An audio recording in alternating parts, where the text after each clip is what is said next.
The gleaming silver vessel drifted silently through Earth's orbital zone, its crystalline hull reflecting the pale blue light of the distant planet below.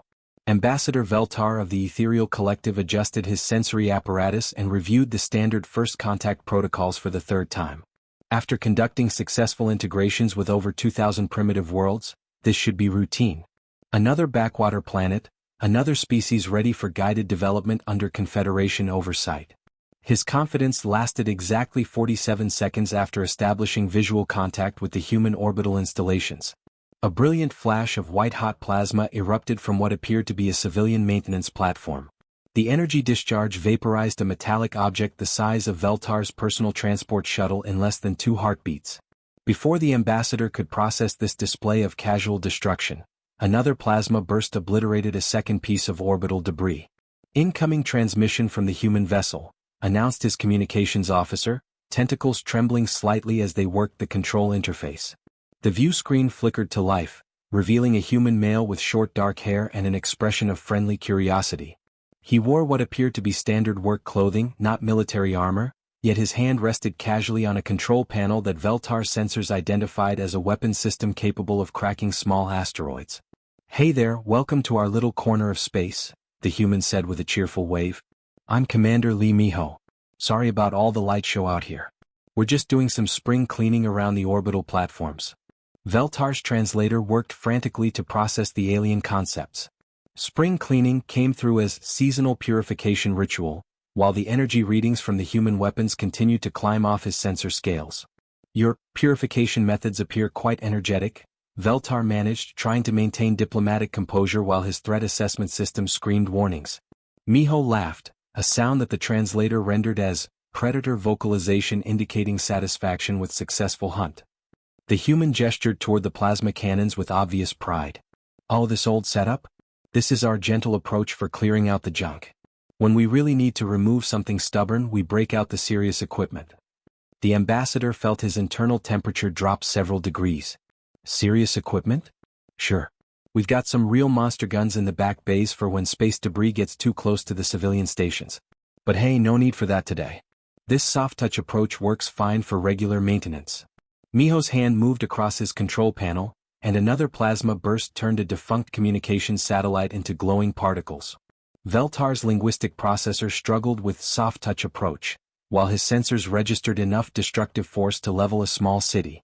Through his observation ports, he could see additional human installations bristling with what could only be described as weaponry that defied his understanding of proportional response. "Perhaps we could discuss your defensive capabilities," Veltar suggested, following standard protocol for evaluating a species' military development. "Defensive? Oh, you mean our security systems?" Miho scratched his head thoughtfully. "Well, we try to keep things pretty low-key around Earth. Most of our big defensive installations are out in the asteroid belt or on the dark side of Luna. We don't like to make our neighbors nervous with too much hardware in the immediate area." The implications hit Veltar like a physical blow. These weapons were considered restrained? The humans maintained even larger armaments elsewhere in their system? His contemplation was interrupted by his surveillance officer's urgent report. "Ambassador, our deep scans are detecting unusual energy signatures from the human planet's surface." Veltar activated his long-range sensors and nearly dropped his communication device. On the planet below, in what appeared to be a recreational area, small human juveniles were playing with projectile devices. His instruments registered each toy as containing more explosive potential than standard Confederation military ordnance. The children appeared to be competing to see whose device could reach the highest altitude, laughing and cheering as each miniature rocket streaked into the atmosphere with enough force to penetrate light armor. Adult humans supervised casually, treating weapons-grade explosives as normal entertainment for their offspring. "Sir," his science officer reported with barely controlled panic, "I'm reading massive energy fluctuations from a human educational facility. The signature suggests antimatter manipulation on a scale we've only seen in theoretical weapons research." Through enhanced magnification, Veltar observed a human settlement where juveniles appeared to be conducting scientific experiments. In one building, a young female human was adjusting what his sensors identified as a containment field holding actual antimatter. She worked with the casual confidence of an adult, while other juveniles her age observed and took notes. A mature human female, presumably an instructor, examined the device and offered what appeared to be constructive criticism about the containment matrix stability. The antimatter weapon was being treated as an educational project. "Ambassador," his tactical officer whispered, "their juveniles are creating planet-killer devices as learning exercises." Veltar watched in growing horror as the human child made adjustments to her antimatter containment system while discussing the theoretical applications with her peers. The energy readings from her school project exceeded the destructive capacity of most Confederation battle cruisers. Back on the orbital platform, Commander Miho continued his friendly chatter, apparently oblivious to the ambassador's distress. "So what brings you folks to our system? We always enjoy meeting new neighbors. Earth's been pretty quiet lately, so we're eager for some interesting visitors." The human's casual tone while surrounded by incomprehensible destructive power sent chills through Veltar's exoskeleton. This species treated world-ending weapons as maintenance tools and educated their young in the construction of doomsday devices. Yet they spoke of friendship and neighborly relations as if they were not the most terrifying military force he had ever encountered. We represent the Galactic Confederation," Veltar stammered, his diplomatic training finally returning. "We seek to establish peaceful relations with emerging civilizations." "That's fantastic." Miho's enthusiasm was genuine and somehow made everything worse. "We've been hoping to meet other spacefaring species. There's so much we could learn from each other." As if to emphasize his point, another plasma burst from the gentle cleaning system vaporized a piece of debris, the casual destruction serving as punctuation to the human's words about learning and friendship. Veltar began composing his report in his mind, knowing that no amount of careful documentation could adequately convey the existential threat that humanity represented to galactic civilization.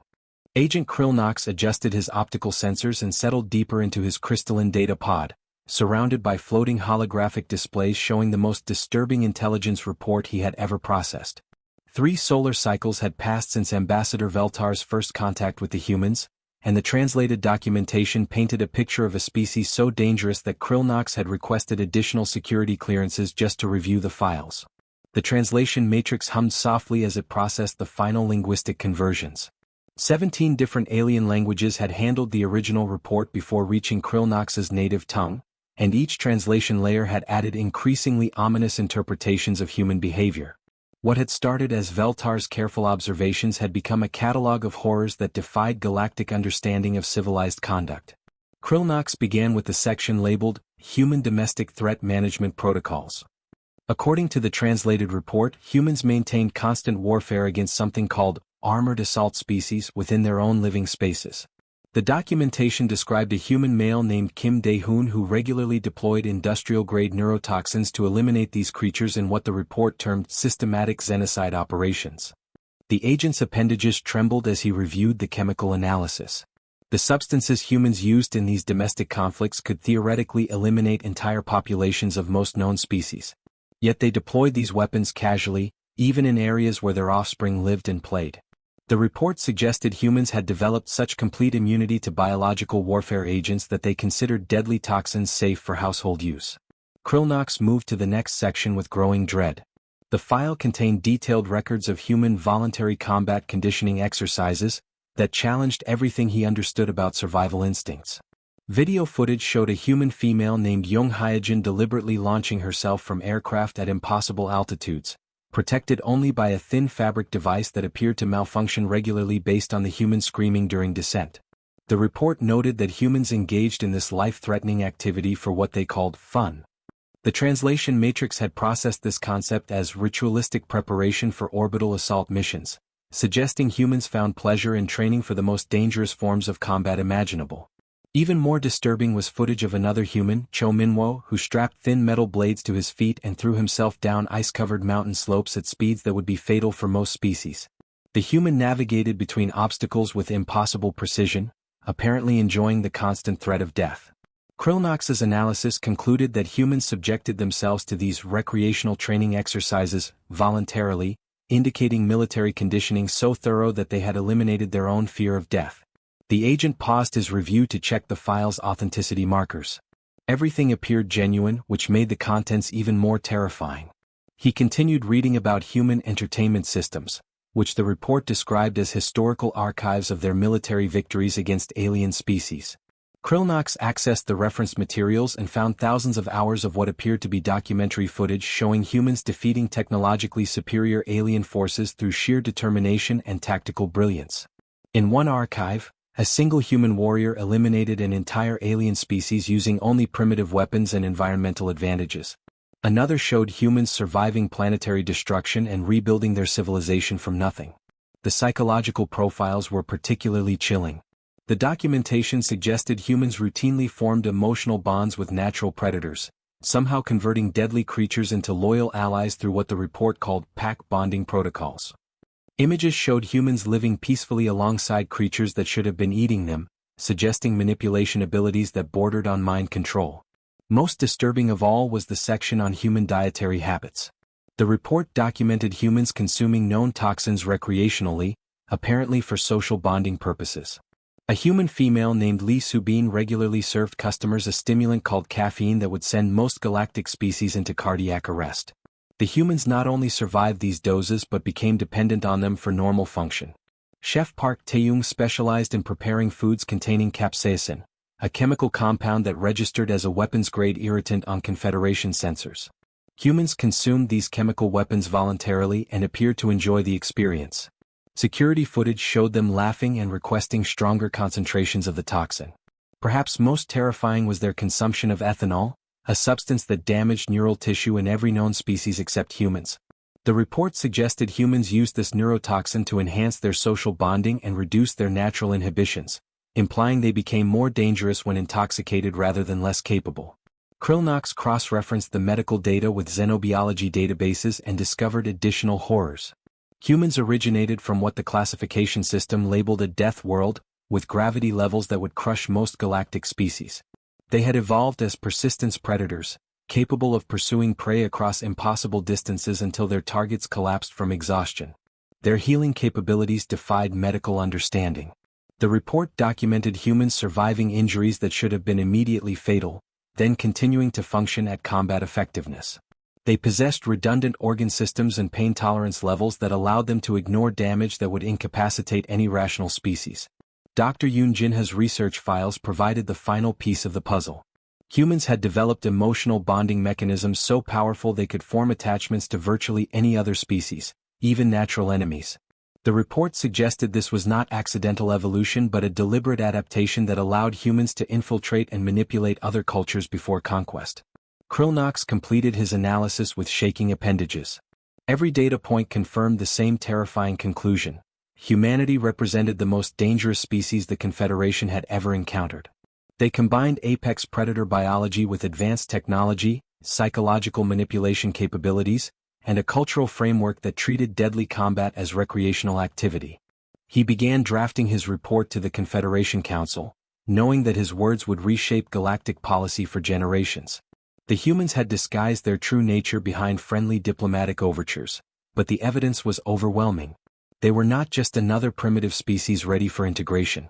They were the ultimate evolutionary weapon, and they were expanding into Confederation space. The massive chamber of the Confederation Council had never witnessed such unanimous terror. Representatives from 847 different species sat in stunned silence as the final intelligence briefing concluded. The holographic displays showed human activities that defied every understanding of civilized behavior, and the translated reports painted a picture of a species so dangerous that several delegates had already begun evacuation procedures for their homeworlds. Council Speaker Thrimdal's voice echoed through the crystalline amphitheater as he called for the vote that everyone knew was inevitable. All those in favor of activating Classification Protocol 12? Every appendage, tentacle, and limb in the chamber rose simultaneously. Not a single species abstained. For the first time in Confederation history, an entire galaxy had agreed that a species represented an existential threat to all life. Within hours of the vote, emergency broadcasts reached every corner of civilized space. The Crystalline Shard Collective immediately began construction of planetary defense shields around all 7 of their homeworlds. Their normally peaceful society transformed overnight as billions of crystal beings worked frantically to build barriers capable of withstanding what they believed were inevitable human planet-killer weapons. The Aquatic Depths Empire issued recall orders to every surface vessel in their vast fleet. Admiral Coralthes watched through bioluminescent displays as thousands of ships abandoned their patrol routes and dove toward the deepest ocean trenches of their homeworld. The Empire's greatest military minds had concluded that only the crushing depths of their planet's core could provide protection from human assault forces. On the mechanical world of Grid Prime, the machine intelligence known as Central Processing initiated the largest military production program in their civilization's history. Assembly lines that had been dormant for centuries roared back to life, manufacturing warrior drones specifically designed for what their tactical computers called human-type combat scenarios. Each drone was equipped with self-destruct capabilities, operating under the assumption that capture by humans would lead to technological assimilation and conversion of their own weapons against them. The Whisper Syndicate, masters of stealth and subterfuge, simply vanished. Their entire civilization retreated to hidden bases in empty space, abandoning trade routes and communication networks they had spent millennia developing. Intelligence reports suggested they had gone into permanent hiding rather than risk detection by human surveillance systems. Meanwhile, completely unaware of the galactic panic he was causing, Captain Song Ji-hoon guided the UES New Horizon through routine hyperspace jumps toward the Nexus trading hub. The ship represented humanity's first official attempt at interstellar commerce, loaded with Earth products and staffed by enthusiastic diplomats eager to establish peaceful trade relationships. Song reviewed his standard greeting message one more time before transmitting to the approaching space station. "Greetings, friends. This is Captain Song Ji-hoon of the Earth trading vessel New Horizon. We're requesting docking permission for peaceful commerce and cultural exchange.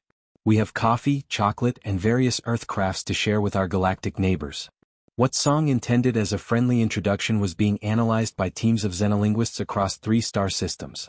The phrase "peaceful commerce" was interpreted through multiple translation matrices as resource extraction following conquest. The mention of coffee and chocolate registered as code words for unknown human weapons systems. Most terrifying of all, the casual tone suggested that humans were so confident in their military superiority that they didn't even bother with proper threat displays. At Nexus Station, Security Chief Zralcott watched his scanner displays with growing dread as the human vessel approached. The ship itself appeared relatively small, but his sensors detected energy signatures that defied explanation. What the humans called their navigation deflector registered as a weapon capable of destroying small asteroids. Their communication array produced focused energy beams that could theoretically be used to disable enemy vessels. "Station Commander," Zralcott reported with trembling voice tentacles, "the human ship is broadcasting on all frequencies simultaneously. Their communication systems appear to be scanning our entire station infrastructure." Commander Plexanair activated emergency protocols immediately. "All civilians to secure areas. Military personnel to battle stations. Activate all defensive systems and prepare for possible boarding action." The station's automated defense grid came online, weapons charging and shields raising to maximum power. Merchant vessels fled the docking bays in panic, their crews unwilling to remain in proximity to what they believed was an incoming human attack force. Song noticed the unusual activity around the trading station with confusion. "Navigator Kim, are you seeing all this defensive posturing? Did we miss some kind of diplomatic protocol?" Navigator Kim Jiwon checked her cultural database, finding no references to such extreme security measures for routine trade missions. "Maybe they're conducting military exercises, Captain. Should we wait until they're finished?" "Let's try another friendly hail," Song decided. "Maybe they didn't hear us clearly." His second transmission caused even greater panic throughout the station. Xenolinguist teams interpreted the repeated message as psychological warfare tactics designed to unnerve defenders before assault. The human captain's calm, friendly tone while surrounded by what appeared to be advanced weapons systems suggested a level of confidence that could only come from overwhelming military superiority. Similar scenes played out across dozens of space stations and trading posts as word spread through galactic communication networks. Port authorities began implementing emergency evacuation procedures whenever human ships appeared on long-range sensors. Trade routes that had operated for millennia were abandoned as merchant vessels refused to travel anywhere near human space. The Galactic Stock Exchange crashed as investors panicked over the implications of human expansion into established trade networks. Currency values fluctuated wildly as entire economic sectors tried to predict which regions would be safe from human influence. On the frontier world of Haven's Rest, colonist families packed emergency supplies and prepared evacuation ships based on unconfirmed reports that human trade vessels were approaching their sector. Children who had never known war practiced hiding drills while their parents debated whether to flee deeper into unexplored space or attempt to negotiate surrender terms with the approaching human forces. Throughout the galaxy, military commanders updated their strategic assessments, intelligence agencies redirected their surveillance networks, and diplomatic corps prepared for a new reality where humanity represented the dominant threat to galactic civilization. All while Captain Song continued his peaceful trading mission, genuinely puzzled by the defensive reactions his friendly gestures were receiving from their potential new neighbors. High Admiral Thaxmore stood before the War Council of the Claw Sovereignty, his razor-sharp talons clicking against the tactical display table. Intelligence reports scattered across the holographic surface showed disturbing patterns of human movement through neutral space zones. What he was seeing appeared to be the beginning of a systematic expansion campaign that would bring human forces dangerously close to sovereignty territory. "Look at these movement patterns," Thaxmore growled, pointing at the data streams with his primary claw. "The humans are conducting what they call trade missions through sectors that control access to our outer colonies. This is clearly reconnaissance for a larger invasion force." The assembled military commanders studied the reports with growing unease. Captain Song's peaceful trading vessel had been tracked moving through multiple star systems, visiting stations and establishing what the humans called commercial relationships. To the sovereignty's military minds, this looked exactly like the preliminary intelligence gathering that preceded major military campaigns. "Sir," reported Intelligence Chief Krelnax, her bioluminescent patches flickering with agitation, "our analysts believe the humans are using these trade vessels to map our defensive positions and identify strategic resources. The timing suggests they plan to establish forward operating bases before launching their main attack." Thaxmore's scarred hide darkened with anger. Throughout his career, he had built a reputation for decisive action that prevented conflicts before they could threaten sovereignty space. He had no intention of allowing humans to complete their preparation for conquest. "We strike first," he declared, his voice echoing through the war chamber. "We eliminate their homeworld before they can launch their invasion fleet. One decisive blow will remove the threat permanently." The council chamber fell silent as the implications sank in. They were discussing the destruction of an entire planet, but the intelligence reports left no doubt about human intentions. Every species in the galaxy had received similar briefings about human capabilities and aggressive expansion plans. "Deploy the final justice," Thaxmore commanded, authorizing the use of their civilization's most devastating weapon. Target: the human homeworld designated Earth. The planetoid-class kinetic destroyer Final Justice had been built during the Sovereignty's war with the extinct Void Hunters 3 centuries earlier. The asteroid-sized weapon contained enough mass and velocity to crack continents and sterilize entire worlds. In 15 previous deployments, it had never failed to completely eliminate its target. Launch proceeded according to established protocols. The massive weapon accelerated through hyperspace corridors, its trajectory calculated to impact Earth's surface with enough force to shatter the planet's crust. Thaxmore watched the progress reports with satisfaction, knowing that decisive action would protect countless sovereignty worlds from human conquest. Meanwhile, Admiral Go Youngi sat in the command center of Luna Station, conducting his routine monthly review of deep space monitoring systems. The early warning network detected an unusual object approaching the outer edge of Earth's solar system at incredible velocity. Initial scans classified it as a natural phenomenon requiring standard hazard response protocols. "Looks like we've got a big rock incoming," Go Youngi reported to Earth Command. "Trajectory analysis shows it's going to pass uncomfortably close to Earth's orbital path.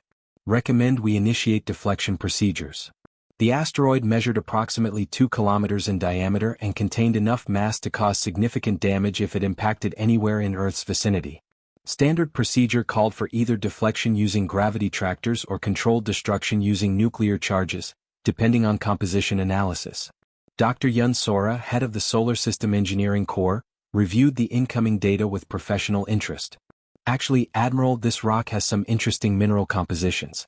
High concentrations of rare metals that would be extremely valuable for our outer system development projects. Instead of just pushing it away, what if we implemented Plan C?"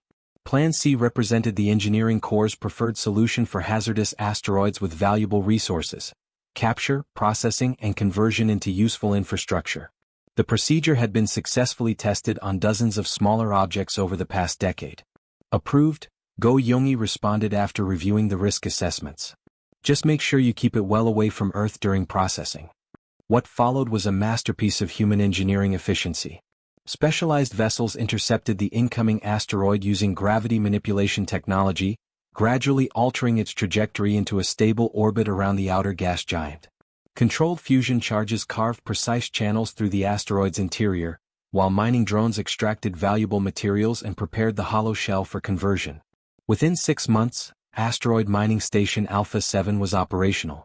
The facility housed processing equipment for rare metal extraction, manufacturing bays for spacecraft components, and living quarters for the engineering teams who would operate the new installation. The entire operation had been completed with the casual efficiency that characterized human resource utilization projects. Chief Engineer Nam Dongwook, proud of his team's successful conversion project, decided to send a courtesy message to whoever had originally owned the asteroid. Deep space tracking data suggested it had originated from Claw sovereignty territory, so he composed a friendly note expressing gratitude for what he assumed was a generous resource-sharing gesture. "Thank you for the delivery of high-grade rare metals," his message began.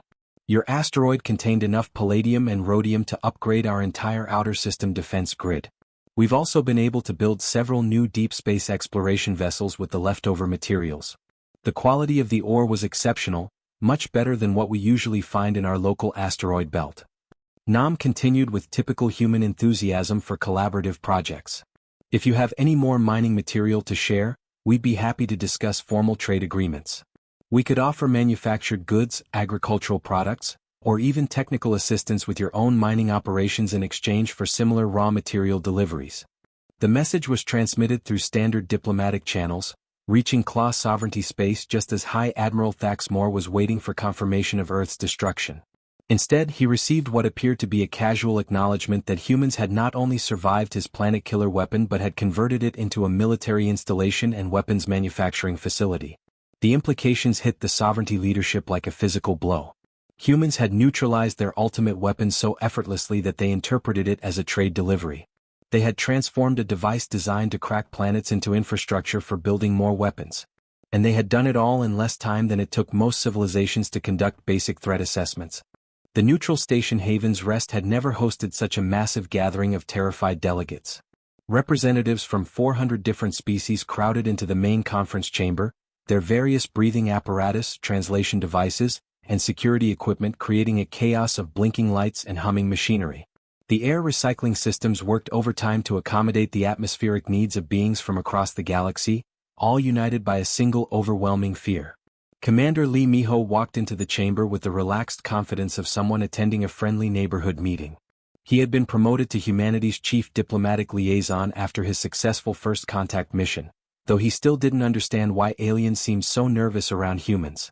Today he hoped to finally clear up whatever misunderstanding was causing all the defensive posturing he encountered at every space station. "Thank you all for coming," Miho began, his voice carried by translators to every species present. "I have to admit, I'm really confused about why everyone seems so afraid of us humans. We're just regular folks who want to explore space, make some new friends and maybe do some trading. I've been hoping to buy some of that beautiful crystal art the Shard Collective makes." A ripple of what could only be described as panic ran through the assembled delegates. Several species immediately activated additional shielding around their seating areas. The Shard Collective's representative, a being composed of living crystal formations, dimmed visibly at being directly mentioned by the human. Ambassador Veltar, who had been present at humanity's first contact, spoke with carefully controlled terror. "Commander Miho, your species has been classified as an existential threat to galactic civilization. Our intelligence reports document weapons capabilities and military activities that suggest preparation for galaxy-wide conquest." Miho's face showed genuine surprise and concern. "Weapons? Military activities? I think there might be some serious translation errors happening here." He reached into his pocket to retrieve what he hoped would help demonstrate human peaceful intentions. The security response was immediate and overwhelming.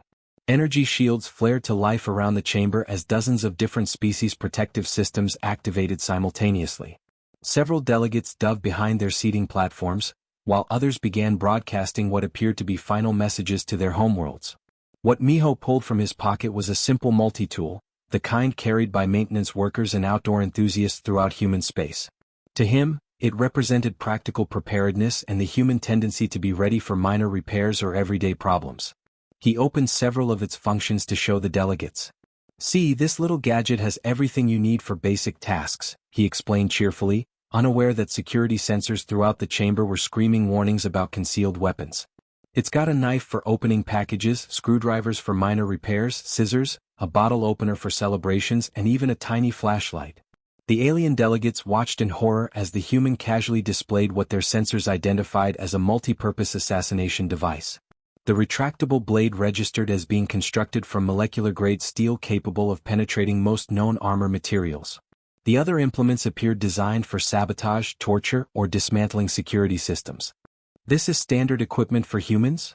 whispered the representative from the Depths Empire, her bioluminescent patches flickering with distress. "Oh sure, most adults carry one," Miho replied helpfully. "My daughter just got her first multi-tool for her birthday.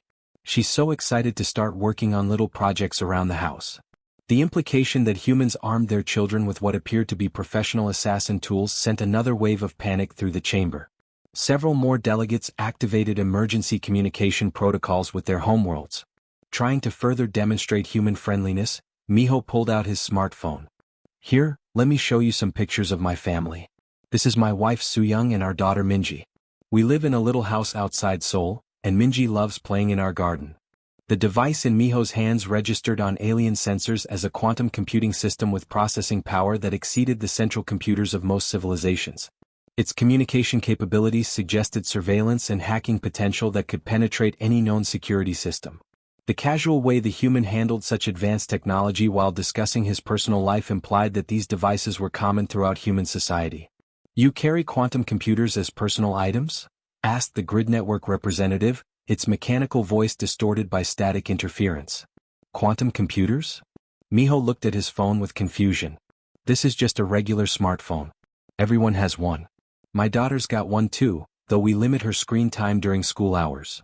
The revelation that human children possessed what appeared to be military-grade electronic warfare equipment caused several delegates to excuse themselves from the chamber entirely.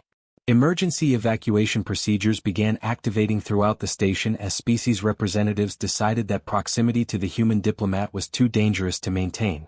Ambassador Veltar realized he was witnessing the source of the massive misunderstanding that had reshaped galactic civilization, but he faced an impossible problem. The Confederation had already restructured around containing the human threat. Trillions of credits had been spent on defensive installations. Entire species had abandoned their homeworlds rather than risk human attention. Military forces had been redesigned specifically for human combat scenarios.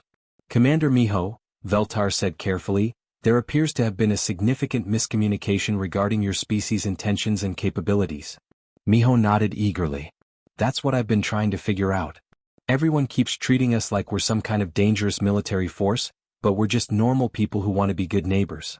A junior diplomatic aide from the ethereal collective, Rixanael, suddenly spoke up with what seemed like inspiration born from desperation.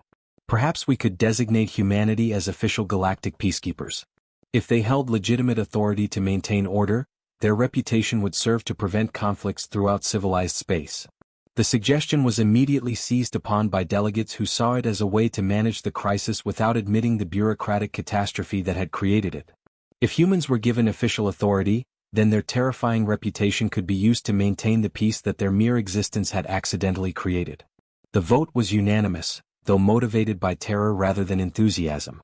Miho accepted the role with characteristic human enthusiasm, completely missing the fear in every delegate's voice. "We'd be honored to help keep the peace in the galaxy. Humans have always believed in helping our neighbors and working together to solve problems." As the summit concluded, delegates rushed to leave the station as quickly as possible. Miho remained behind, genuinely pleased that he had finally cleared up the misunderstanding and established humanity as helpful members of the galactic community. Throughout the galaxy, the news was received with carefully controlled relief. Humanity had been given official authority, which meant their actions would now have legal legitimacy. Crime rates continued to plummet as criminals across civilized space remained convinced that human peacekeepers were monitoring all illegal activities. The universe had achieved unprecedented peace, maintained by the most effective deterrent in galactic history, a species so terrifying that no one dared risk attracting their attention, whose members remained completely unaware of their fearsome reputation. Retry.